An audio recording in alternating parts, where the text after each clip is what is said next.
की कर्मचारी संघ के अंदर भी, विभागीय यूनियनों के स्तर पर भी, लेकिन आज भी वो हमारी प्रतिष्ठा को, हमारे विचार को, हमारे उसको जो है वो रोक नहीं पाए। आज भी उस उसी ढंग से सरकार को देखना पड़ता है। तो ऐसी स्थितियों में जब आज हम बैठे, जब हम ये सम्मेलन कर रहे हैं, तो हमारे सामने कई सारे चुनौतियों को समझना, जब हम अपने आप को करीब कह रहे हैं, जब हम कह रहे हैं कि हम जो है आज लीडिंग पोजीशन में, जो विपक्षी पार्टियां भूमिका जो अदा नहीं कर रही है, जो हम अदा कर रहे हैं, तो आज की सिचुएशन को समझना, उन हालात को समझना कि किन हालात में हम काम कर रहे हैं और कहां हमें जाना है, उसको समझे बगैर हम आगे नहीं बढ़ सकते। और जब इन हालात का हम जिक्र करेंगे तो बहुत बदलाव है। ये बदलाव 2014 से शुरू हुआ और 2019 के बाद इसमें बहुत ज्यादा एक तरीके से जिसको एक कहें कि बिल्कुल एक मोड़ आता है, जब कट हो जाता है, ऐसी स्थिति देश के सामने है। और ऐसी हालात है, हमारे देश की सत्ता पर एक ऐसी पार्टी विराजमान है जिसका ना जनता के सरोकारों से वास्ता है, ना इस देश के संविधान से वास्ता है, ना इस देश की गंगा जमुनी जो तहजीब है, ना उससे उसका कोई वास्ता है, जिनका आजादी के आंदोलन से कोई वास्ता नहीं रहा, जो अंग्रेजों के साथ जो है, जिन्होंने मिलकर इस देश के आजादी के आंदोलन के नायकों के खिलाफ गवाहियां दी, जिन्होंने आजादी के आंदोलन में एक उंगली तक नहीं कटवाई, वो आज देश की सत्ता पर है। विश्वास नहीं है, जिनका समान अधिकारों के अंदर, चाहे वो महिला और पुरुष के अधिकार हो, चाहे वो गरीब अमीर के अधिकारों की बात हो, चाहे वो दलित और सवर्ण के बीच की समानता की बात हो, वो उस बराबरी में विश्वास नहीं करते, वो एकता में विश्वास नहीं करते। आज वो राज में है, और वो राज में नहीं है, वो बल्कि राज के तमाम जो संस्थान है, विचारधारा के तमाम जो संस्थान है, उन संस्थानों के अंदर आज वो काबिज है। इसलिए जब हम कर्मचारी आंदोलन में हैं, आज हमारे देश के माननीय प्रधानमंत्री जी वो पिछले कई साल से क्या कहते हैं, वो कह रहे हैं कि देश जो है 70 साल में ऐसा कुछ नहीं हुआ जो हो रहा है। वो 70 साल की बात करते हैं, ये सही बात है। 70 साल में जो नहीं हुआ वो आज हो रहा है। और वो क्या हो रहा है कि इस देश ने 1947 के बाद जो भी कुछ हासिल किया था, तमाम क्षेत्रों के अंदर लोगों के जीवन से जुड़ी हुई चीजों के लिए जो थोड़ा बहुत काम किया गया था, जो देश जिस जगह पर पहुंचा था, जो सार्वजनिक क्षेत्र का विकास किया गया, जो राज्य विकसित किए गए, जो यहाँ पर बराबरी का एक अवसर प्रदान करने की स्थिति में उल्टा जा रहा है। और अगर आज हम इस चुनौती को समझते हैं तो निश्चित तौर पर उस रणनीति को हम आगे बढ़ेंगे।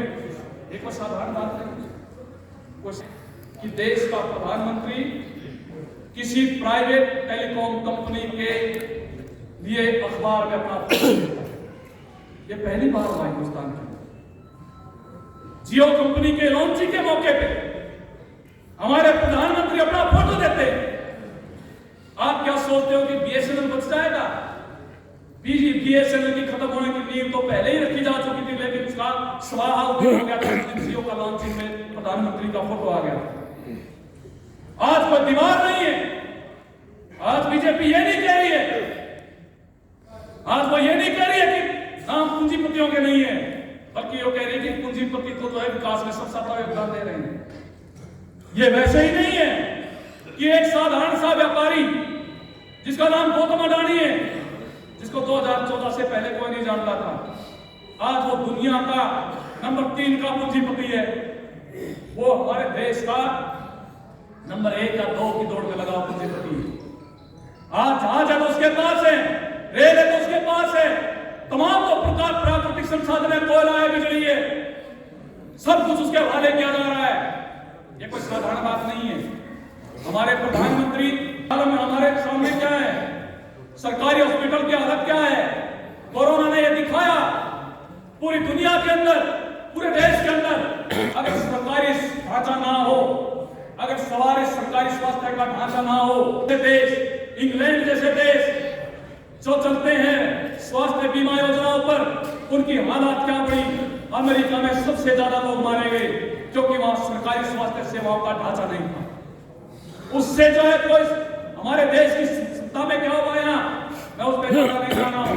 कैसे लोग बिना ऑक्सीजन के मरे, कैसे लोग जो हिंदी रीति रिवाज के तहत जिनका जो संस्कार किया जाना चाहिए था, लकड़ी नहीं मिली, परिवारों ने अपने जो है सबों को, अपने जो प्रियों को, उनको दबाना पड़ा मिट्टी के अंदर। ये हालात हमने 3 साल में देखी है। उसके बावजूद भी आप हरियाणा में देखिए, क्या कोई नया अस्पताल खुला? हालात क्या है, इसको समझने की जरूरत है। और हमारे देश के प्रधानमंत्री वो एक प्राइवेट हॉस्पिटल का उद्घाटन करने के लिए जाते हैं। ये हालात है। तो देश के तमाम प्राकृतिक संसाधनों को वो हवाले किया जा रहा है।